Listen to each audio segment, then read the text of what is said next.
Good morning, kain tayo. Ayan ang aking ulam, may torta at gatang langka. Yung gatang langka na yan, yung pa yung kahapon na nilagay ko sa ref. Kain tayo, may sili ako. Ngayon, pipigain ko yung kalamansi dito sa sausawan ko. Ayan, ganyan. Tapos, may sili pa yan. Ayan o, sili. Kain, ayan o, may torta ako. Torta.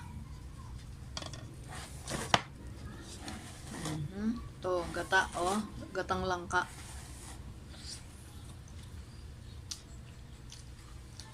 Yung gatang langka ako, nilagyan ko ng hinimayan ko ng tinapa.